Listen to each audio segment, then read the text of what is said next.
Hello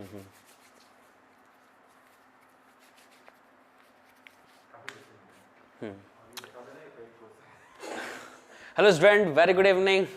as you know, I am Yogesh Chandra Shukla, your biology faculty. ये paid course है और उसकी क्लासेस है आज आप लोगों के लिए मुफ्त में।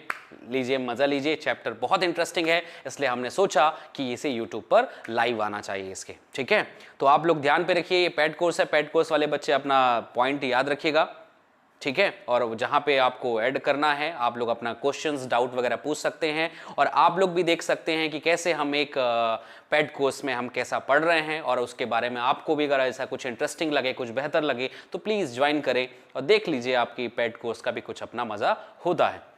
ठीक है, यहाँ पे नोट्स, यूट्यूब चैनल्स, आप नंबर पे कांटेक्ट कर सकते हैं।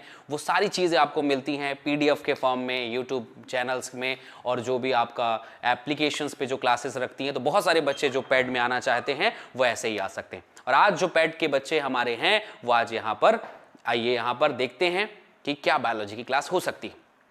इंटरेस्टिंग चैप्टर है, इसलिए हमने इस चैप्टर से स्टार्ट किया है। ह्यूमन रिप्रोडक्शन पार्ट 2 है। पार्ट 1 मैंने प्रीवियस क्लास में पढ़ा दिया था, लेकिन फिर भी आज हम उसे थोड़ा सा पढ़ने की कोशिश करेंगे। तो जो भी बच्चे हैं, प्लीज वेरी गुड इवनिंग, ध्यान लगाएं, थोड़ा सा पढ़ते हैं आज। ठीक है, तो पेड वाले कोर्स वाले बच्चों को आज थोड़ी सी प्रॉब्लम हो सकती है कि आज इतना सारा लाइव क्यों लगा दिए, लेकिन हम आएंगे और आपको फिर पैड में उतने ही कंटेंट के साथ जबरदस्त तरीके से पढ़ाने की पूरी कोशिश करेंगे। और अगर कहीं पे डाउट रहेगा, जो लाइव की वजह से आपका थोड़ा सा डिस्टर्ब हुआ होगा, उस पर हम फिर से पढ़ा सकते हैं। ठीक है, चलिए भाई, तो स्टार्ट करते हैं बच्चा लोग। यहां पर चैप्टर क्लास 12th का है, ह्यूमन रिप्रोडक्शन वाला पार्ट है। और आज हम पढ़ने वाले हैं male reproductive system, most interesting part 12th का, 11th का। बच्चे मैथ्स वाले तक इसे पढ़ने के लिए एकदम होड़ लगाए रहते हैं। ठीक है, तो इसलिए आप इस चैप्टर को पढ़ने के लिए अगर पढ़ रहे हैं तो आप अपने दिमाग में 2-3 बातें रखें। सबसे पहले तो ये चैप्टर इसलिए पढ़ना जरूरी है, क्यों? क्योंकि आपको आपकी बॉडी के बारे में पता होना चाहिए। एक ऐसा टॉपिक जिसे पूरे दुनिया ने टैबू बना रखा है, लोग इसके ऊपर बात नहीं कर सकते। हम अपने माता पिता भाइयों से इस विषय पे बात नहीं करते, लोग इस पे जानकारियां नहीं देते। अब बात नहीं करते, ये अच्छी बात नहीं है कि हम बात नहीं करते, लेकिन इससे हमें जानकारियां भी नहीं मिलती। दुनिया भर की भ्रांतियां फैली हुई हैं, दुनिया भर की प्रॉब्लम्स जो है इससे रिलेटेड है, सेक्सुअलिटी से रिलेटेड है। अगर आप इसे समझ जाएं तो आप अपने जीवन में बहुत सारी गलतियों से बच सकते हैं। इसलिए आपको अपने शरीर के बारे में और शरीर की प्रकृति के बारे में पता होना चाहिए। आइए हम शुरू करते हैं टॉपिक। ये टॉपिक है ह्यूमन रिप्रोडक्शन का, और आज मैं उसके ऊपर ही बात करूंगा कि what is human reproduction topic. एक बार फिर से रिवीजन करा देता हूं, लास्ट क्लास में बच्चों को हमने पढ़ाया था, और आज मैं उसके एक बार फिर से रिवीजन करा देता हूं कि आप लोगों को थोड़ा बहुत जो भी प्रॉब्लम्स थी वो जो हम बात करेंगे। तो सबसे पहली बात, ह्यूमंस जो होता है एक सेक्सुअल रिप्रोडक्शन करने वाला जानवर है। जो सेक्सुअल रिप्रोडक्शन करता है, इनके पास लिंग होता है, मे बी मेल, मे कभी कभी फीमेल वगैरह वगैरह, अलग अलग अंग होते हैं। अगला जो टॉपिक सबसे इंपॉर्टेंट पूछा जाता है कि मनुष्य एक सजीव प्रजक प्राणी है। सजीव प्रजक प्राणी इसलिए कहा जाता है क्योंकि ये जंतुओं को जन्म देता है। ये अंडे जन्म नहीं देता, ये अंड प्रजक नहीं है, ये जंतु प्रजक है। तो ये बात भी ध्यान आप लोग रखेंगे। जरायुज भी कहते हैं इसको, जरायुज यानी विविपैरस, इंग्लिश में इसे हम कहते हैं कि ये विविपैरस होता है। तो इसलिए इस पार्ट को भी आप ध्यान पर रखेंगे कि ये विविपैरस होता है। अगले पार्ट में चलते हैं। मनुष्य के जनन तंत्र में हम लोग बात करें तो जनन होता क्या है। सभी बच्चे जानते हैं कि अपने ही समान संततियों को पैदा करने का जो प्रक्रम है, जो तरीका है, जो विधि है, उसे ही हम जनन कहते हैं।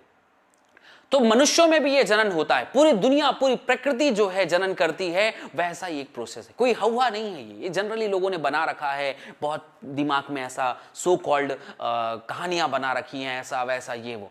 दुनिया में जो बाकी सब अंगक हैं, वैसे ही हमारे दुनिया में कुछ एक ऐसा अलग, एक नर जनन तंत्र में, एक मादा जनन तंत्र में ऐसा कुछ नहीं है। एक मादा के शरीर में, एक नर के शरीर में ऐसा कुछ नहीं है जो बाकियों के पास नहीं।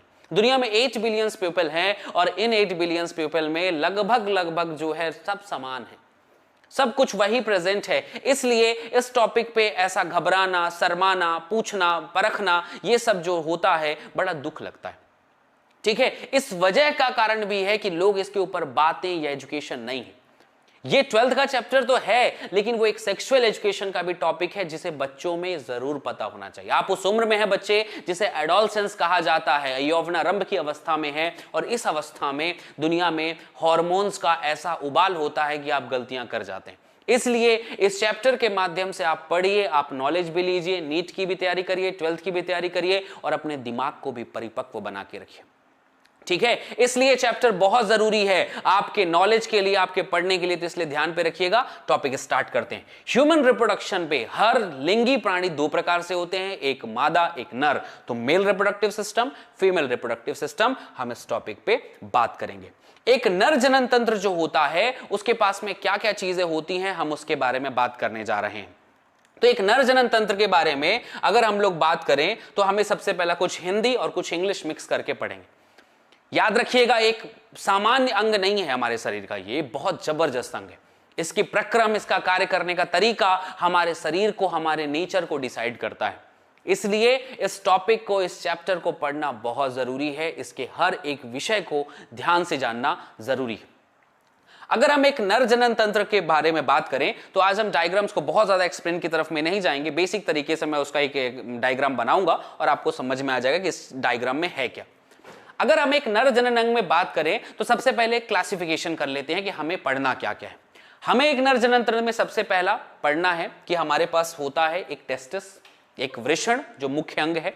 दो टेस्टिस होते हैं एक्चुअली, पेयर टेस्टिस से एक जोड़ा वृषण कहते हैं, ये मुख्य अंग है। तो पेयर टेस्टिस को आप यहां पर लिख सकते हैं कि एक जोड़ा वृषण है इसके पास में। ठीक है, आप यहां पर ऐसा लिख दीजिएगा कि इसके पास वृषण है। इसके अलावा क्या चीज है, इसके अलावा वृषण के अलावा ये वृषण से स्पर्म को बाहर तक लाने के लिए बहुत सारी जालिकाएं, पाइप्स हैं यहां पर, डक्ट जिसे अपन कहते हैं। तो ये है एसेसरी डक्ट जिसे हम कहते हैं सहायक वाहिका। ये दूसरा वर्ड है जिसे हम सहायक वाहिका कहते हैं। इसके अलावा तीसरा पार्ट यहां पर जो है वो है एसेसरी ग्लैंड, मतलब सहायक ग्रंथियां। इस कार्यक्रम में आपको पता है कि हमारे शरीर में कोई भी कार्यक्रम जो है बिना ग्रंथियों के नहीं हो सकता, बिना ग्लैंड्स के नहीं हो सकता, इसलिए ग्लैंड जरूरी है। बिना हार्मोन्स के नहीं हो सकता, इसलिए हार्मोन जरूरी हैं। तो ये ग्लैंड्स, वो ग्लैंड्स अगर ना हो तो क्या होता है, आप लोगों ने सुना होगा बहुत सारे लोग जो हैं स्टेराइल होते हैं, उनकी बॉडी में स्पर्म प्रोडक्शन नहीं होता, वो बच्चे पैदा नहीं कर सकते वगैरह वगैरह। ये क्यों होता है, इन ग्लैंड्स के कारण होता है। इनसे ग्लैंड्स के साथ छेड़छाड़, ग्लैंड के साथ अब जो भी मतलब नॉलेज के अभाव में किया गया कार्यक्रम, ये सारा कुछ जो है वो एसेसरी ग्लैंड को नुकसान पहुंचाता है। हार्मोन नहीं बने, कार्यक्रम नहीं हो पाएगा, वो अभिक्रियाएं नहीं हो पाएंगी। तो इसलिए इसे भी बहुत पढ़ना जरूरी है। डक्ट्स में अपन आते हैं तो डक्ट्स के 2-3 नाम हैं, अभी हम उसके बारे में समझेंगे तभी हम पढ़ पाएंगे। ग्लैंड्स भी मुख्य रूप से 3 ग्लैंड है। इसमें से एक का नाम है प्रोस्टेट ग्लैंड, पुरस्थ ग्रंथि, एक का नाम है सेमाइनल वेसाइकल, इसे अपन शुक्राशय कहते हैं, बहुत बढ़िया ग्लैंड है और सबसे इंपॉर्टेंट ग्लैंड है। इसके अलावा काउपर्स ग्लैंड, बल्बोइरेथ्रल ग्लैंड, इसका भी जबरदस्त रोल है। इसके अलावा अब जब सब कुछ ग्रंथियां भी खत्म हो जाती तो सबसे बाहर की तरफ में दिखाई देने वाला एक्सटर्नल जेनेटाइला, बाह्य जनन अंग जिसे हम कहते हैं वो होता है पेनिस, जिसे अपन कहते हैं शिश्न पेनिस, वो भाग होता है। इन सब भाग में डक्ट्स भी बहुत सारी पाइप है, लाइन से इसे पढ़ना बहुत जरूरी है। जैसे सबसे पहला रेटेटेस्टिस, वृषण जालिका, दूसरा पार्ट वासा इफ्रेंसिया, वृषण वाहिका जिसे अपन कहते हैं, एपिरिडायमस जिसे अपन अधिवृषण कहते हैं, वास डिफरेंस इसका नाम होता है शुक्रवाहक। तो ये 4 जगह हैं, 4 जगह लाइन है, इसे हमें पढ़ना जरूरी है। अब इस डायग्राम में शॉर्टली समझने की कोशिश करते हैं। अभी मैं बहुत डिटेल में नहीं जाऊंगा, सिंपल वे में समझाता हूं कि ये है क्या। देखो अभी सिर्फ जानते हैं ये हमारे पास में वृषण है बच्चे, ठीक है। वृषण के अंदर बहुत सारे कंपार्टमेंट बने होते हैं जहां पर शुक्र का, स्पर्म का निर्माण होता है। मैं अलग से टेस्टिस को पढ़ाऊंगा तो वहां पर लिखा होगा, ये सब कुछ समझाऊंगा वहां पर। ये एक जगह है, इसके अंदर बहुत सारे कंपार्टमेंट बने होते हैं, बहुत सारी जगह जहां पर स्पर्म का प्रोडक्शन वहां पर होता है। इसके अलावा यहां से निकलने वाली ये पाइप्स हैं जिसका नाम सबसे पहले मैंने बताया कि इससे निकलने वाला पार्ट, वो भी जगह बताऊंगा। ये मुख्य रूप से वृषण के ऊपर एक भाग होता है अधिवृषण, ये भाग है।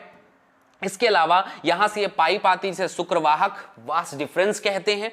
और ये जो आगे की तरफ में गया है यहां पर ग्रंथियां हैं, ये ग्रंथियां हैं शुक्राशय। डिटेल में अभी नहीं जा रहा हूं, सिंपल समझाता हूं। प्रोस्टेट ग्रंथि, पुरस्थ ग्रंथि, कंदमूल प्रस्थ ग्रंथि इसी का नाम है, काउपर ग्लैंड, बल्बोइरेथ्रल ग्लैंड ये इसका नाम है, और आखिरी में जाके ये पेनिस वाला भाग है। इसे हम अभी सामान्य तौर पर समझने की कोशिश करते हैं, डिटेल हम इसका देते हैं थोड़ी देर में। तो ये एक नर जनन तंत्र अंग का भाग है जिसे हमें समझना है कि वो कैसे कार्यक्रम करता है, क्या क्या चीजें उसके पास में होती हैं।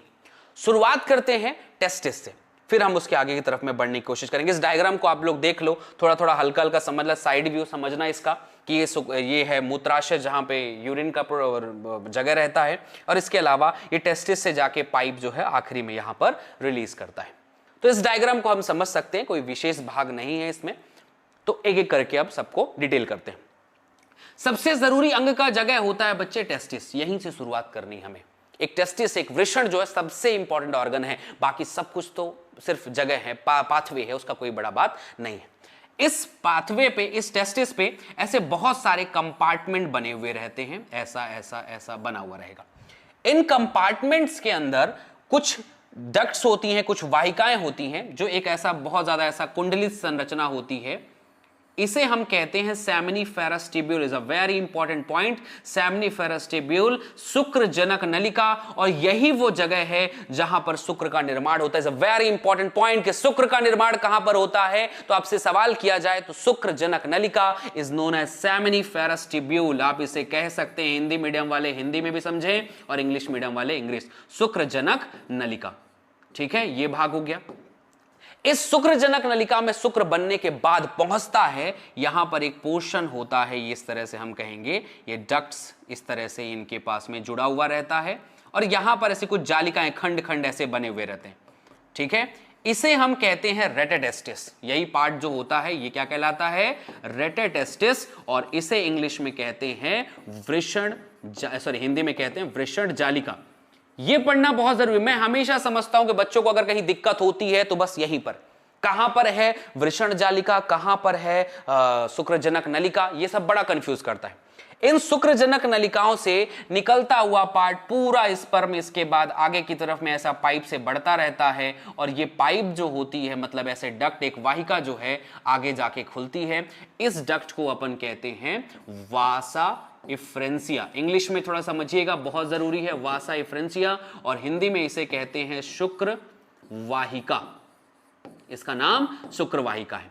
ये शुक्रवाहिका जाकर खुलती कहां है, ये शुक्रवाहिका जाकर खुलती है एक जगह पर जिसका नाम होता है एपिडिडाइमस। इसे हम कहते हैं अधिवृषण। ध्यान से मेरी बात समझिएगा, ये भाग जाकर कहां पर खुलता है, अधिवृषण में। ये ऊपर वाला भाग जो है इसे हम कहते हैं अधिवृषण, इंग्लिश में इसे कहते हैं एपिडिडाइमस। बहुत ध्यान से समझिएगा यहां पर मेरी बात को। ये टॉपिक अगर समझ में आ गया तो सब समझ में आ गया। थोड़ा सा समय लगता है तो और अच्छा डायग्राम बनता है, अभी सिंपल वे में समझिए। ये अधिवृषण जो है आगे की तरफ में ऐसे जाके ऐसा धीरे धीरे क्वाइल्ड रहेगा, और ये जो कोशिका आगे गई अधिवृषण के बाद वाली कोशिका, इसे हम कहते हैं शुक्रवाहक, और इसका इंग्लिश नाम होता है वासा डिफरेंसिया। जब नसबंदी होती है, ठीक है, आपको पता होगा, तो इस वासा डिफरेंसिया को ही काट के बांध दिया जाता है, तो ये स्पर्म बाहर निकल ही नहीं पाता, शुक्राणु नहीं निकल पाता। तो अगर ये डायग्राम समझ में आ गया, सारी कहानियां समझ में आ गई, बाकी कुछ भी एक्स्ट्रा कुछ ऐसा नहीं है। क्लियर करूं एक बार, ये एक सवाल नीट में पूछा गया, शुक्र बना कहां, और उसके बाद पूरा पाथवे बताओ कहां से कहां तक गया। तो सबसे पहला शुक्रजनक नलिका, सेमिनिफेरस ट्यूब्यूल, उसके बाद कहां गया वृषण जालिका, रेटेटेस्टिस, उसके बाद कहां गया वासा इफ्रेंसिया, उसके बाद एपिडिडाइमस का ऊपरी भाग, फिर निचला भाग, हम डिटेल कर सकते हैं, फिर इसके बाद ये गया वासा इफ्रेंसिया डिफरेंसिया में, शुक्रवाहक में, और इसके बाद फिर बाहर जा सकता है, कोई बड़ी चीज नहीं है। तो ये एक डायग्राम है, एक कहानी है, जिसे आपको एकदम इंटरेस्टिंग तरीके से समझनी है कि शुक्र बना कहां और बाहर कैसे निकला। एक वृषण एक सामान्य जगह, ऐसी जगह नहीं है जहां पर ऐसी बनता है। ये प्रोसेस बच्चे 72 दिन लगते हैं, 72 डेज, और ये 72 दिनों के बाद ये प्रोग्राम यहां पूरा हो पाता है, शुक्र बाहर निकल पाता है। यहां पर स्पर्म बना, और ये बनने के बाद ये एपिडिडाइमस में ना स्टोर होता है। स्टोर होते मतलब स्टोर होने के बाद 72 डेज के बाद वहां पर स्टोर हो पाता है। अगर लगातार मात्रा में इसका स्खलन होता जाए, शरीर से बाहर निकलता जाए, तो ये इसकी कमी भी पड़ सकती है। और कुछ लोग जो इनको ओलिगोस्पर्म या स्पर्म की संख्या में कमी हो जाती है, ये उन्हीं लोगों का कार्यक्रम है जिनमें अगर इसे स्टोर रखना बहुत जरूरी है, 72 दिन लगते हैं स्पर्म के प्रोडक्शन में, और अगर नहीं बन पाया तो सोचिए क्या होगा। ठीक है, तो इसलिए आपको ये पॉइंट मालूम होना चाहिए कि यहां पे बना, यहां स्टोर हुआ, और उसके बाद रिलीज हुआ। खैर कैसे बनेगा वो हम समझेंगे। तो उम्मीद है ये प्रीवियस डायग्राम समझ में आया होगा। इसके बाद स्पर्म यहां से जाकर इन 3 ग्रंथियों से मिलता है। ये 3 ग्रंथियां, ऊपर की शुक्राशय, उसके बाद प्रोस्टेट, उसके बाद बल्बोइरेथल, ये 3 ग्रंथियों के केमिकल से मिलकर सीमेन बन जाता है। So what is difference between semen and sperm? बहुत सारे बच्चों को लगता है जो रिलीज होता है वो स्पर्म है। नहीं बच्चे, बिल्कुल ऐसा नहीं है। स्पर्म मतलब शुक्राणु जो है वो एक कोशिका है, उस कोशिका को माध्यम की आवश्यकता है, नहीं तो वो मर जाएगा। उस माध्यम को जब मिल जाता है तो ये 3 केमिकल प्रोवाइड करते हैं, ये 3 ग्रंथियां उसे केमिकल देती हैं, उसका नाम शुक्राशय है। अच्छा, कौन क्या केमिकल रहता है हम पढ़ सकते हैं, प्रोस्टेट ग्लैंड और बल्बोइरेथल ग्लैंड। ये तीनों ग्रंथियां मिलकर स्पर्म को एक मीडिया प्रोवाइड करती हैं, मीडियम प्रोवाइड करती हैं, माध्यम देती हैं, और वो माध्यम में जब स्पर्म मिल जाता है तब इन सबको एक साथ हम कहते हैं कि अब उसका नाम क्या पड़ गया, अब उसका नाम पड़ता है सीमेन। क्लियर है? तो वो 2 से 3 ml का जो सीमेन एक बार में रिलीज होता है, वो उसके अंदर बहुत सारे केमिकल होते हैं, बहुत सारा मीडिया होता है, म्यूकस होता है, सिट्रिक एसिड होता है, कैल्शियम होता है, प्रोस्टाग्लैंडिन्स होता है, सुक्रोज भी होता है, कि सब कुछ कैसे आता है वगैरह वगैरह। ठीक है, हम इसके बारे में सब कुछ पढ़ने जा रहे हैं, तो याद रखिएगा ध्यान से। यहां पर अगली कहानी, इसके बाद जब सब कुछ मिल जाता है तो ये लाइन से यहां पे मूत्र मार्ग से होता हुआ बाहर तरफ निकल जाता है। ये भाग हो गया। ये जो शिश्न वाला भाग है, इसके ऊपर एक बड़ा इंपॉर्टेंट पार्ट शुरू होता है कि ये जो है नॉर्मल समय पे जो है रिलैक्स कंडीशन पे रहता है। एक समय आने के बाद जो है, किसी समय पे उत्तेजना वाली अवस्था पे ये थोड़ा सा कड़ा हो जाता है, या कहना चाहिए इसके पास में ये अपने आकार को बड़ा कर लेता है। किस कारण से हो पाता है? इसका ये जो रेड वाला पोर्शन दिखाई दे रहा है, यहां पर कुछ टिश्यू होते हैं जिसे अपन स्पॉन्जी टिश्यू कहते हैं। ये स्पॉन्जी टिश्यू क्या है बच्चे? स्पॉन्जी टिश्यू मतलब जिसके बीच में थोड़ा सा गैप, खाली खाली स्थान रहते हैं। ये खाली स्थान जब उत्तेजना वाली अवस्था आती है तो इस समय यहां पर ब्लड भर जाता है, रक्त लगातार धमनी से आता है लेकिन सिरा से जाता नहीं। बहुत बच्चों के दिमाग में यह सवाल होता होगा कि ऐसा क्या होता है उत्तेजना वाली अवस्था में कि एक सामान्य सा शिश्न वाला भाग बड़ा हो जाता है, इसमें ऐसी कौन सी अवस्था हुई, क्या कारण हुआ इसका? तो इसका एकदम सामान्य आंसर है कि लगातार उत्तेजना की अवस्था में धमनी से रक्त आता है बट सिरा से जाना ब्लॉक हो जाता है। धमनी से लगातार रक्त आके इन सारी खाली जगहों पर जो है भर जाता है और उस जगह के आकार में वृद्धि कर देता है। उत्तेजना के बाद हार्मोन्स की कमी और उसके बाद जो रिलैक्सिंग कंडीशन पे फिर सिरा से रक्त बाहर की तरफ में जाने लगता है और ये फिर से अपनी पुरानी अवस्थाओं में, पुरानी टाइमिंग पे ये पहुंच जाता है। ठीक है, तो इस तरह से यहां पर आपको यहां पर क्लियर होगा कि ये जगह शिश्न वाला भाग है। इसके सबसे ऊपर वाला भाग जिसे शिश्न मुंड कहते हैं, इसको अपन ग्लैंस पेनिस कहते हैं, is a most sensitive part of male reproductive system. सबसे ज्यादा सेंसिटिव ऑर्गन है। तो इसके ऊपर एक कवरिंग होती है, मतलब एक लेयर होती है जिसे अपन अग्रछद या इंग्लिश में इसे अपन कहते हैं फोर स्किन। तो आप ये बहुत आसानी से इन सब चीजों को समझ गए होंगे, लाइक ग्राम को समझ गए होंगे, कहानी को समझ गए होंगे। अब हम सबको धीरे धीरे को डिटेल में पढ़ना है, ध्यान से डिटेल में कर रहे हैं कि सब कुछ क्या हो सकता है। सबसे इंपॉर्टेंट चीज तो ये पहला पार्ट टेस्टिस, वृषण। ये बना हुआ डायग्राम है, इंग्लिश में है, कुछ हिंदी में हम लोग इसको पढ़ने की कोशिश करेंगे। तो यहां पर सबसे पहला पार्ट है ये टेस्टिस है बच्चे। इसके सबसे बाहर ये कवर रहता है एक परत से जिसका नाम है स्क्रोटम। स्क्रोटम वृषण कोश। पूरा टेस्टिस सबसे पहले किससे कवर रहता है? स्क्रोटम से कवर रहता है। पहली चीज याद रखना, ये स्क्रोटम एक पिगमेंट से बनी हुई स्किन है। इसके पास अच्छा पिगमेंट मतलब कलर रहता है, डार्क कलर का रहेगा ये। ठीक है, और ये तापमान को 2 से 3 degree Celsius, 2 to 2.5 degree Celsius तापमान को शरीर की तुलना में वृषण का कम कर देता है। वृषण का तापमान 2 से 2.5 डिग्री सेल्सियस कम रहेगा। क्यों रहेगा? अपनी मर्जी से है क्या? नहीं, कम इसलिए रहेगा क्योंकि उसे शुक्र जनन करने के लिए, शुक्राणु को बनाने के लिए कम तापमान की आवश्यकता है। तो जब तक उसका 2 से 2.5 डिग्री सेल्सियस कम नहीं रहेगा तब तक शुक्राणु जनन अच्छे से नहीं होगा, शुक्र का निर्माण अच्छे से नहीं होगा। यह सबसे इंपॉर्टेंट पार्ट है। सो स्क्रोटम और स्क्रोटम का कार्य, वृषण कोश और वृषण कोश का कार्य। वृषण कोश कवर करके रखा हुआ है, कार्य उसका यह है 2.5 डिग्री सेल्सियस या 2 से 2.5 डिग्री सेल्सियस टेम्परेचर को कम रखता है एज कंपेयर टू बॉडी। मनुष्य का शरीर अगर मान लीजिए 37 डिग्री सेल्सियस रहता है जनरली, तो वो उसे 34-35 डिग्री सेल्सियस वहां का टेम्परेचर रहेगा। ध्यान पे रखेगा। अब ये इंपॉर्टेंट बात है, आगे जब बढ़ते हैं। इस ग्रंथि के आगे जो अपन आते हैं, वृषण के अंदर जाते हैं, तो ऐसे कंपार्टमेंट बने हुए रहते हैं, जैसे मैंने आपको बताया। अच्छा, इसकी कुछ लेयर भी होती है। सबसे बाहर वाली लेयर का नाम ट्यूनिका वेजिनाइलिस, और ये एल्ब्यूजिना होता है, आपके काम का नहीं है, एनसीईआरटी का सिलेबस में नहीं है। ये जो ब्लैक वाला पार्ट दिखाई दे रहा है, ये कंपार्टमेंट है जिसके अंदर ये येलो लाइनिंग जो बनी हुई है, इसी का नाम है सेमनीफेरस ट्यूब्यूल, शुक्राणु जनक नलिका। इस नलिका में जो शुक्र बनेगा तो यहां से आएगा इस जालिका वाले भाग में, जिसका नाम है रेटेटेस्टिस। क्या नाम है? रेटेटेस्टिस। टेस्टिस है, टेस्टिस के ऊपर रेटेटेस्टिस। इसके बीच में एक ट्यूबुलाई रेक्टी भी होता है, बट आपको उतना ज्यादा जरूरत नहीं। तो यहां पर ये पार्ट है इस तरीके से, यहां पर वृषण जालिका है, इसके ऊपर यहां पर ट्यूबुलाई रेक्टी यहां पर, और ये जो पाइप है इसका नाम है ट्यूबुलाई रेक्टी।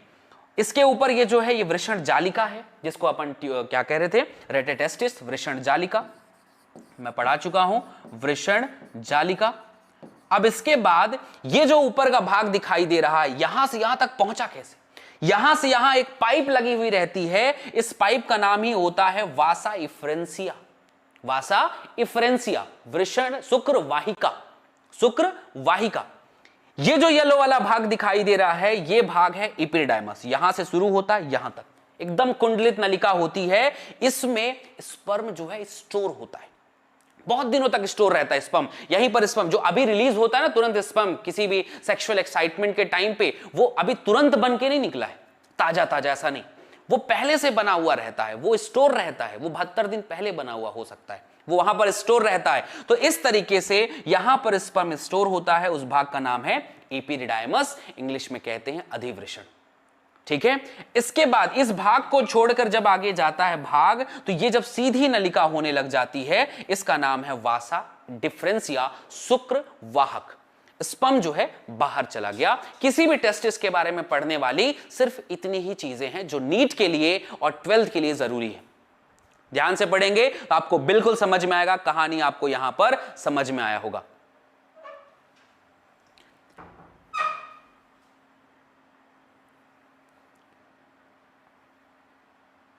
ठीक है, ओके, चलिए अगला पार्ट ये होता है, इसकी क्लास चलेगी 1 घंटे।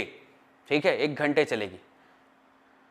ओके, तो अगला पार्ट ये होता है, इसमें अब क्या क्या चीज करना है? तो यहां पर ये है वृषण कोश, स्क्रोटम, स्पर्मेटोजेनेसिस, और इसके बाद इसके अंदर 250 कक्ष होते हैं। ये एक बहुत इंपॉर्टेंट पार्ट है कि जो इसके अंदर अगर कंपार्टमेंट देखेंगे तो एक टेस्टिस में 250 कंपार्टमेंट होती है, जिसको हम कहते हैं टेस्टिकुलर लोब्यूल, वृषण पालिका।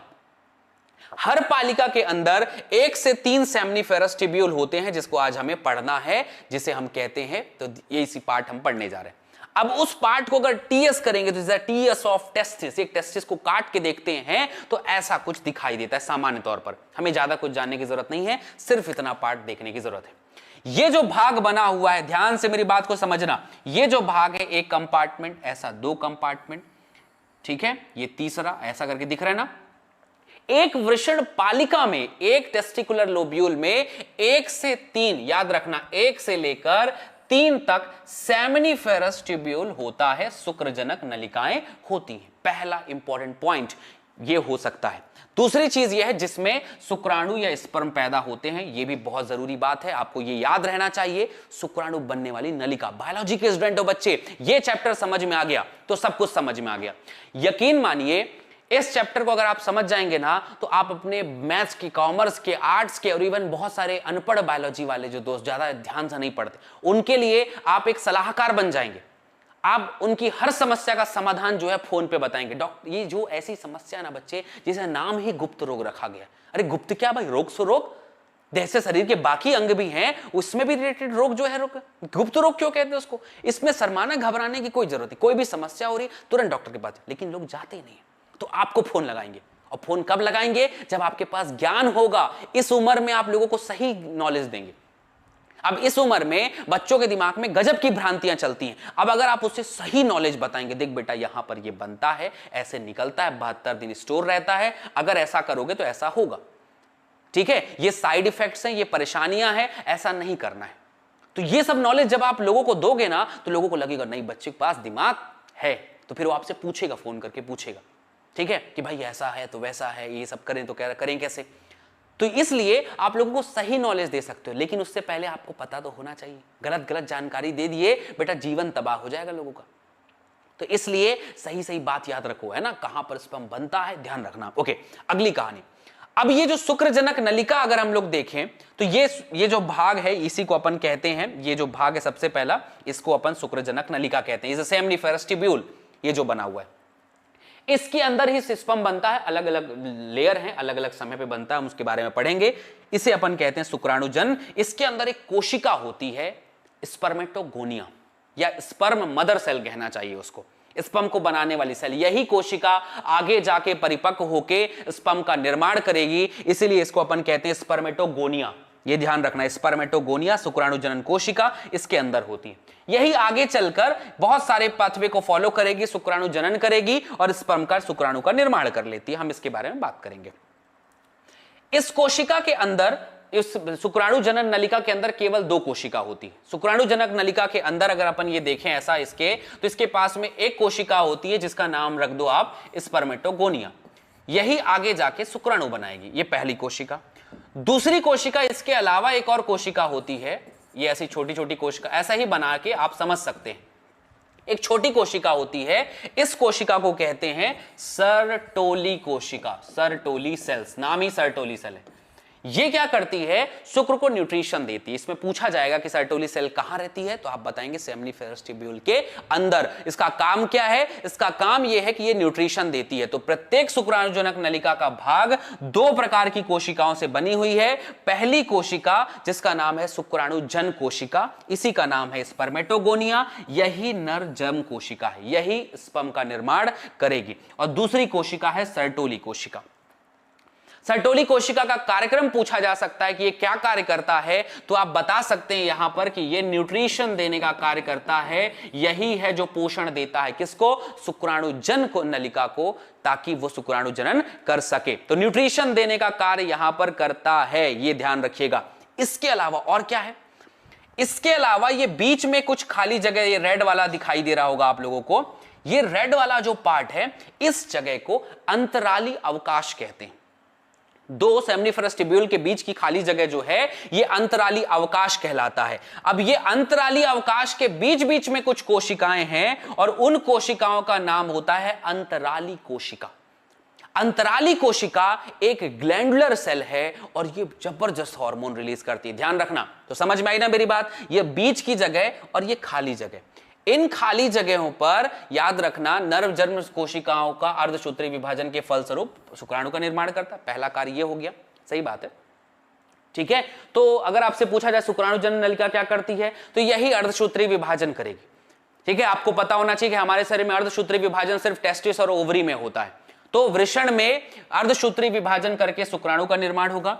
सर्टोली कोशिका जर्म कोशिका को पोषण प्रदान करेगी, दूसरा पॉइंट। तीसरा पॉइंट, अब शुक्राणु जनन नलिकाओं के बाहरी क्षेत्र में कौन सी जगह है, इंटरस्टिशियल स्पेस, अंतराकालीय अवकाश। इसके अंदर जो कोशिका पाई जाती है उसका नाम है, छोटी छोटी रुधिरवाहिका भी रहेंगी और एक कोशिका है जिसका नाम है अंतराली कोशिका। इसे इंग्लिश में 2 नाम यूज करते हैं, एक इंटरस्टिशियल सेल बिकॉज ये अंतराली अवकाश में उपस्थित है इसलिए, और दूसरा नाम इसका है लीडिक कोशिका। 2 कोशिका है ये कोशिका, ध्यान से सुनना, 2 हार्मोन रिलीज करती है, बहुत जबरदस्त, मुख्य रूप से हार्मोन रिलीज करती है, और यही कोशिका है जो एंड्रोजन, जिसे हिंदी में पुंजन नामक वृषण हार्मोन। अंतराली कोशिका अगर एंड्रोजन, आजकल एंड्रोजन है, पहले इसी को, मतलब आजकल इसका अपडेशन आ गया है समझ लो, पहले इसी को टेस्टोस्टेरोन कहा जाता था, अब इसका update version group of testosterone को एंड्रोजन कहा जाता है। ये हार्मोन है, मुख्य हार्मोन है, इसके बिना कार्यक्रम नहीं हो पाता। तो टेस्टिस एक हार्मोन भी रिलीज करता है और उस हार्मोन का नाम है एंड्रोजन। जो वृषण हार्मोन है यह संश्लेषित और स्त्रावित दोनों यहीं पर होता है। तो इस तरह से एक टेस्टिस के अंदर पाई जाने वाली कोशिकाएं, सब कुछ हमने पढ़ लिया। उसके अंदर एक कंपार्टमेंट है, उसके अंदर सेमनीफेरस ट्यूब्यूल है, उस ट्यूब्यूल के अंदर जो है 2 कोशिकाएं हैं, सर्टोली और स्पर्मेटोगोनिया। स्पर्मेटोगोनिया जो आगे जाके स्पर्म बनाएगी, शुक्राणु बनाएगी। सर्टोली कोशिका जो उसे न्यूट्रिशन देने का कार्य करेगी। अगली कोशिका एक स्पेस बना हुआ है, अंतराली अवकाश। डायग्राम आपको दिख रहा होगा, यह अंतराली अवकाश है और इस अवकाश में जो कोशिका होती है, एक कोशिका, उसका नाम है अंतराली कोशिका, अंतराली कोशिका। Leydig cell, interstitial space, interstitial cell नाम रख दिया जाएगा उसका, और ये कोशिका पोषण प्रदान करेगी। आपसे पूछा जाएगा कि और कोई कोशिका है क्या वृषण में, कहेंगे हां 2 कोशिकाएं और हैं, रुधिर वाहिकाएं भी यहां पर उपस्थित हैं। और दूसरी चीज ये है, कुछ ऐसी कोशिकाएं जैसे लिम्फ कोशिका कहते हैं, लिम्फेटिक कोशिका, जो प्रतिरक्षात्मक होती हैं, करने में सक्षम होती हैं। अन्य कोशिकाएं जो लिम्फ से रिलेटेड हैं, जो वहां पर मेंटेन करने का काम करती हैं। तो इस तरह से एक टेस्टिस के बारे में समस्त जानकारी आपको रहनी चाहिए। ये डायग्राम है जिसमें शुक्राणु बनते हैं। इसमें सिर्फ 2 बातें याद रखना, ये बड़ी कोशिका का नाम है शुक्राणुजन, मतलब स्पर्मेटोगोनिया। ये छोटी सी ऐसी जो कोशिका दिखाई दे रही है, इसका नाम है सर्टोली सेल। बाद में जब हम पढ़ेंगे कि इससे स्पर्म कैसे बनता है, तब हम समझेंगे कि ये कैसे कार्यक्रम, क्या मतलब है इसका, तब हम बात करेंगे इसके बारे में। तो इस तरह से एक टेस्टिस वाला पार्ट हमने यहां पर समझ रखा है कि टेस्टिस में क्या क्या होता है, क्या क्या चीजें उसके पास में प्रेजेंट है। शुक्राणु यहां पर बन गया बच्चे, मान लीजिए शुक्राणु यहां पर बन गया है। अब जब शुक्राणु बन गया है तो आगे की तरफ में जाएगा, ठीक बात है। आगे की तरफ में जाएगा तो ये पाथवे फॉलो करना बहुत जरूरी है। इसे मैं हिंदी में भी समझाऊंगा, इंग्लिश में भी समझाऊंगा, आप दोनों को मिला के इसे पढ़ने की बहुत ज्यादा जरूरत है यहां पर, ठीक है। तो ये सबसे पहला सेमनीफेरस ट्यूब्यूल है, जहां पर शुक्राणुजनक नलिका जिसे हम कहते हैं, सभी पता है बच्चे, यहां पर शुक्राणुजनक नलिका, ठीक है, ये नाम है इसका। यहां से गया रेटेटेस्टिस में, इसके बीच में ना एक पाथवे होता है, उसको अपन कहते हैं ट्यूब्यूलाई रेक्टी। नीट वाले बच्चे इसको थोड़ा ध्यान देंगे, 11th 12th वालों के लिए थोड़ा ज्यादा जरूरी नहीं, जो नीट के लिए कोशिश करेंगे कि नीट के लिए भी थोड़ा सा पढ़ लें, उनके लिए ट्यूबलाई रेक्टी, इन दोनों के बीच में ले जाने वाली पाथवे। रेटेटेस्टिस से वो पहुंचा वासा इफ्रेंसिया में, सभी लोग जानते हैं रेशेट को, इसको अपन कहते हैं वृषण जालिका, बार बार बता रहा हूं, हिंदी इंग्लिश दोनों याद रखिएगा। वासा इफ्रेंसिया शुक्र वाहिका कहते हैं, हम इसे शुक्र वाहिका कहते हैं। इसके अलावा इपिडाइमस, इसे हम अधिवृषण कहते हैं। अच्छा, इसके ऊपर एक और इंपॉर्टेंट पॉइंट, अधिवृषण का ऊपर वाला भाग जो होता है, हम उसे और नीचे वाले भाग को अलग अलग तरीके से पढ़ते हैं। ये जो अधिवृषण का भाग है, ये जो ऊपर वाला पार्ट, जैसे आप इसे देखेंगे तो इधर देखिए, इधर देखते हैं, ये वाला भाग जो है ये कहलाता है कॉपुट इपिडाइमस। कॉपुट ऊपरी वाला भाग है कॉपुट, बीच वाला भाग कहलाता है कॉर्पस इपिडाइमस, और सबसे नीचे वाला भाग जो है वो कॉडा कहलाता है। तो आपको यह भी ध्यान रखना है, कॉपुट कॉडा, ऊपरी अधिवृषण, निचला अधिवृषण, मध्य अधिवृषण, इसे हिसाब से आप इसे समझ सकते हैं। तो ये अधिवृषण हो गया। इसके बाद पहुंचा वास डिफरेंस में, इसे तो बहुत ज्यादा जानने की जरूरत है, इसे हम कहते हैं शुक्रवाहक। तो वाहक और वाहिका में डिफरेंस है, शुक्रवाहक को ही काट कर दिया जाता है तो उसे नसबंदी कहते हैं, इस पार्ट को काट दो और यहां से सिल दो, नसबंदी हो गई, ठीक है। तो ये भी आपको ध्यान पे रखना है। इसके बाद ये दोनों यहां से पहुंचेगा जहां से शुक्र भी मिल रहा है और वहां से यूरिन भी आ रहा है, इसे कॉमन इजाकुलेटरी डक्ट कहते हैं। इसके बाद यूरेथ्रा, जहां से यूरिन बाहर निकलता है, मूत्र मार्ग, और उसके बाद यूरेथ्रल मेटस, मतलब मूत्र का अंतिम स्थान, जहां से यूरिन से बाहर निकल जाता है। तो ये बहुत आसान जो होता है यहां पर क्लियर होता है, ठीक है। किसी बच्चे ने सवाल पूछा है कि वृषण का औसत भार कितना होता है।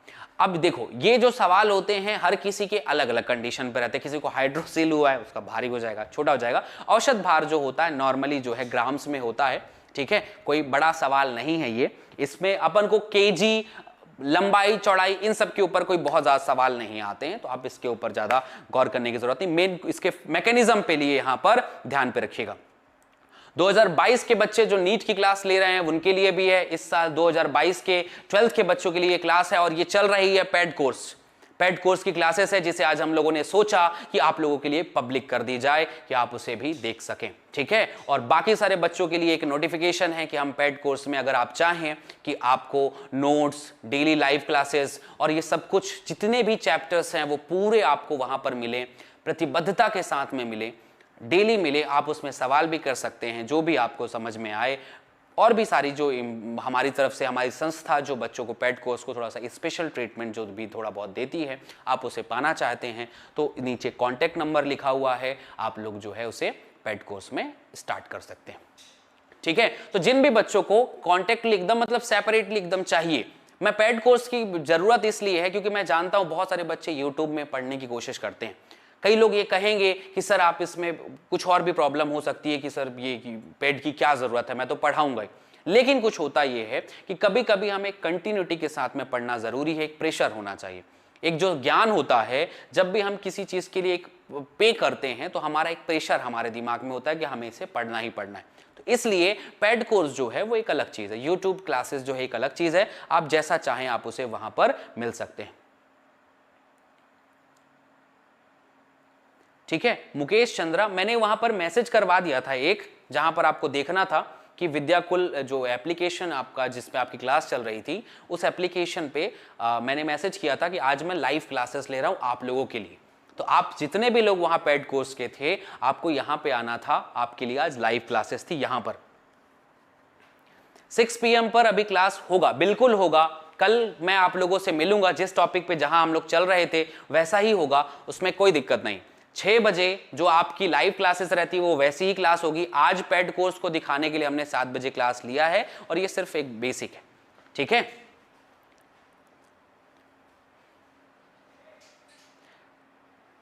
हाँ, उसी में भरते जाते हैं। हाँ, यहीं पर धीरे धीरे खत्म हो जाते हैं, वहीं पर उसका अवशोषण हो जाता है। ठीक है, अवशोषण हो जाता है, बाद में स्पर्म का जो एपिडिडाइमस में ही रह जाते हैं। वाहक और वाहिका में अंतर है, ये हिंदी वालों से पूछिए क्या अंतर है। यहां पर नाम है बच्चे उसका, देखो यहां पर वाहक और वाहिका दोनों लिखा हुआ है, इधर देखना, सॉरी ये है, ये शुक्रवाहक और ये शुक्रवाहिका, यही अंतर है। शुक्रवाहक वास डिफरेंस है, बाहर रहता है, और शुक्रवाहिका शरीर के उसके टेस्टिस के अंदर रहती है। ठीक है, मैं कंफ्यूज जाता हूं, हिंदी को लेकर थोड़ा दिक्कत है। ठीक है, तो ये 2 डायग्राम है बच्चे। अब हम आगे बात करेंगे कुछ ग्लैंड्स के बारे में कि वो स्पर्म वहां से पहुंचा तो अब क्या होता है वहां पर। ठीक है, लाइव क्लास रोज चलता है क्या? बिल्कुल रोज चलता है लाइव क्लास। 6 से 7 आपको विक्रम है, सॉरी प्राइम हैप क्लासेस में, जैसे आज हुआ था, कल आपको मतलब मिलेगी विक्रम हैप क्लासेस में 12th क्लासेस के लिए। वाहक और वाहिका में अंतर क्या है? वाहक टेस्टिस के अंदर होता है, सॉरी वाहिका टेस्टिस के अंदर होता है और वाहक जो है टेस्टिस के बाहर।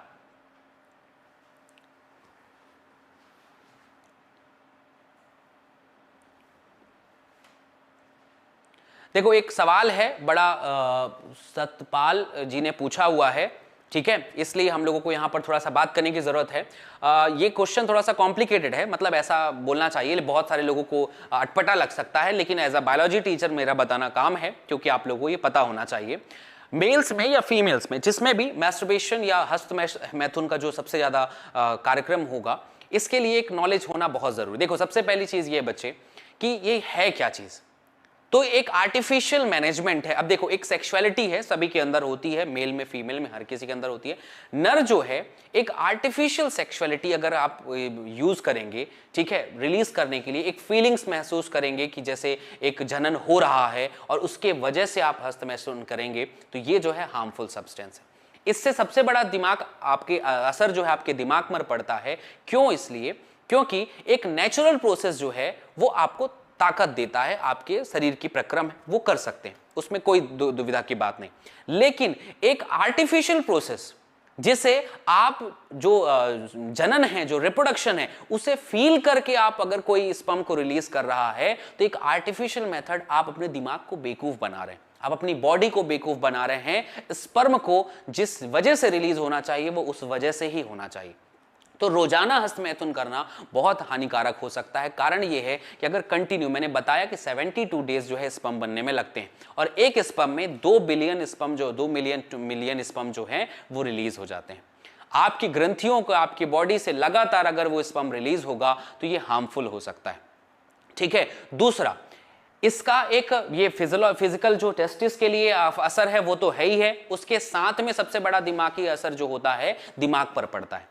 आप जो है ग्रसित होते जाते हैं, आप बहुत ज्यादा सेक्सुअलिटी की तरफ अट्रैक्ट होते जाते हैं। आप जो है मतलब आपकी बॉडी में एक नेचुरल प्रोसेस जो है एक बकवास प्रोसेस की तरफ में चला जाता है। तो इसलिए जो मैस्टरबेशन है वो एक हार्मफुल प्रोसेस इसलिए है क्योंकि आप अपने दिमाग के साथ, अपनी बॉडी के साथ, अपने हार्मोन्स के साथ खेल रहे हैं।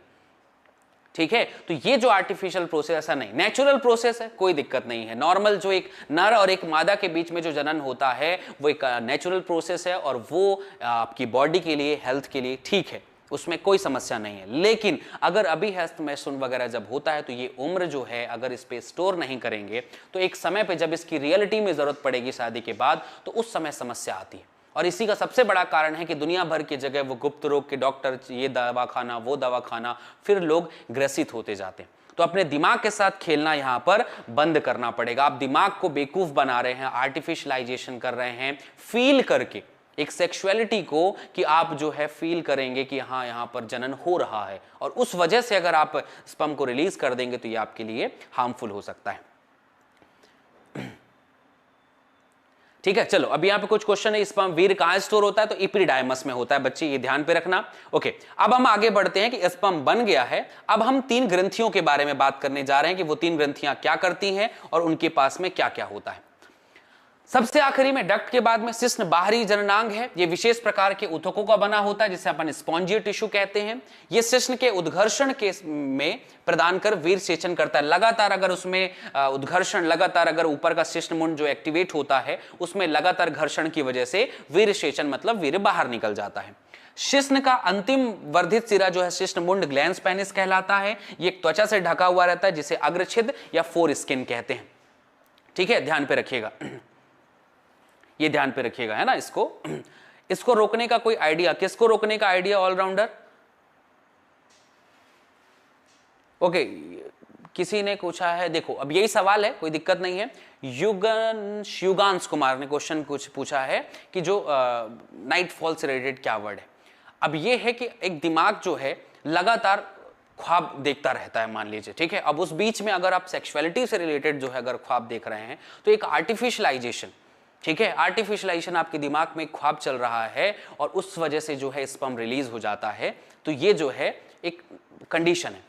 इसके 2 कारण हो सकते हैं। पहला कारण तो ये कि स्पर्म जो होता है वो लार्ज अमाउंट में टेस्टिस में भरा हुआ, मतलब जो अधिवृषण वाला भाग है वहां पर भरा हो सकता है, उस वजह से भी हो सकता है। और दूसरा, बहुत सारी आपकी बॉडी में, देखो आपकी बॉडी सेंसिटिव है, बहुत ज्यादा ठंड करने की वजह से आपकी बॉडी लगातार संवेदनाओं को झेल रही होती है, उस वजह से भी कई बार हो जाता है। तो कई सारे कारण हैं इसके, लेकिन ये भी एक हार्मफुल प्रोसेस है। इससे बचने के लिए आप अपने सोते समय अपने दिमाग को जितना शुद्ध रखेंगे, जितना सात्विक रखेंगे, उतना ज़्यादा अच्छा होगा। अगर आपके दिमाग में ज़्यादा उल्टी सीधी चीज़ें चल रही हैं, बकवास चल रहा है, सेक्सुअलिटी से रिलेटेड चीज़ें चल रही हैं, तो इसके चांसेस बहुत ज़्यादा बढ़ जाते हैं। ठीक है, ठीक है, इस तरह से याद रखिएगा भाई, है ना। चलिए अब बायो में यहाँ पर पढ़ते हैं, यहाँ पर क्या हो सकता है कि क्या कैसे हो सकता है। ठीक है, तो हम उसके आगे अभी थोड़ा सा समझते हैं। तो देखो भाई, ये जो आज हम लोगों ने चीजें पढ़ी हैं, इन चीजों को ध्यान पे रखना, ये किस तरह से कहां पे प्रेजेंट होता है, क्या क्या चीजें रहती हैं, और इसके बाद फिर हम लोग यहां पर पढ़ेंगे पैड कोर्स में, हम समझेंगे कहां पे क्या क्या चीजें हो सकती हैं। ठीक है, कल ये क्लासेस जो होती हैं, कल आप लोगों को ये टाइम पे फिर आपको यही चीजें मिलेंगी। 2-3 दिन हम इस टॉपिक पे देंगे क्योंकि ये बहुत इंटरेस्टिंग चैप्टर है, कुछ बच्चे अच्छे सवाल भी कर रहे हैं, इसलिए कल आपको इस टाइम पे फिर से क्लासेस मिलेगी। और आप ध्यान रखिएगा कि इस पे थोड़ा सा अटेंड करिए। देखिए भाई, है ना, आप लोगों की उपस्थिति अनिवार्य है, ध्यान रखिएगा। कल मेल रिप्रोडक्टिव सिस्टम के अगले आपके सवाल, मेरे जवाब, आप जो पूछना चाहें उसे बता सकते हैं, ठीक है, और हम उसे आंसर देंगे। ठीक है, और कोई सवाल यहां पर हम बात करते हैं, कोई सवाल हो आपसे तो ये क्वेश्चन हम लोग फिर कल करेंगे। स्पर्म कहां पर बनता है? मैंने बताया आपको, सेमिनिफेरस ट्यूब्यूल एक जगह है, मैंने उसका डायग्राम भी आपको दिखाया था। ये पार्ट जो है सेमिनिफेरस ट्यूब्यूल का, जहां पर स्पर्म का प्रोडक्शन होता है। Thank you so much Ruchi Sharma, thank you. कैसे बनता है प्रकाश? हम आगे अभी अंग के बारे में पढ़ रहे हैं, आगे धीरे धीरे हम इसको डिटेल करेंगे, उसके बनने का क्या तरीका है। ठीक है, प्लीज तो थोड़ा सा वेट करना पड़ेगा। टाइम जो होता है कल का, वो नोटिफिकेशन आपको मिलेगी। ठीक है, टाइमिंग जो होता है नोटिफिकेशन बताओ, 6 से 7 या 7 से 8 के बीच का टाइमिंग ही होगा इसमें। टाइमिंग पूछो, टाइमिंग कल का टाइमिंग क्या रहेगा, सर से पूछे थोड़ा सा। ठीक है, तो मैं अभी उसे लास्ट तक आपको अपडेट कर सकता हूं। कल कितने क्वेश्चन जो होते हैं, कितने बजे लेक्चर होगा, कल आपकी टाइमिंग तो है, कल हम इसके ऊपर भी पढ़ेंगे। प्लीज आप टेलीग्राम या इंस्टा पर नोट शेयर कर दीजिएगा प्लीज। ठीक ठीक ठीक, कोशिश करते हैं हम इसके ऊपर। वीर्य और सीमेन में अंतर है। वीर्य बच्चे जो है वही पार्ट जो होता है वो एक ही चीज है, वीर्य सीमेन इसी को कहते हैं, है ना। तो सेल सेम टाइम रहेगा कल, सेम टाइम, यही टाइम क्लास रहेगा 7 बजे से लेकर 8 बजे तक में। ठीक है, 7 से 8 जो है कल हम यही टाइमिंग रखेंगे। बिल्कुल इफेक्ट होगा बच्चे, बिल्कुल इफेक्ट होगा।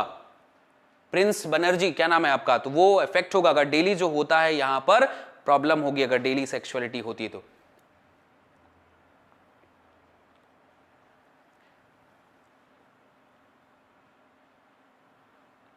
हाँ रिलीज होता है पांडे जी, बिल्कुल प्रॉब्लम होती है। हम इसके ऊपर कल फिर और डिटेल में बात करेंगे, आप लोग के क्वेश्चन ही नहीं समझ पा रहा हूं मैं। शिश्न ऊपर का पार्ट जो पेनिस जो होता है उसी को शिश्न कहते हैं। पेड कोर्स में आप उस पे कांटेक्ट नंबर पे कॉल कर सकते हैं, उसकी फीस और उससे रिलेटेड जानकारी आपको वहां पर मिल जाएगी, ठीक है। और आपको ये नॉलेज इसलिए होना चाहिए, देखिए भाई कई लोग इसको समझ सकते हैं कि ये आप इसे टैबू ना बनाएं, ये बहुत परेशानी का विषय है। लोगों को बहुत सारे मेल जो है इससे बड़ी समस्या, जैसे आप सवाल भी देख रहे हैं, ये समस्याएं हैं, तो इसलिए आप लोगों को पूछना और परखना, इसके बारे में सही नॉलेज होना बहुत ज्यादा जरूरी है। Thank you so much Zakir Khan, आप भी बहुत खूबसूरत हैं।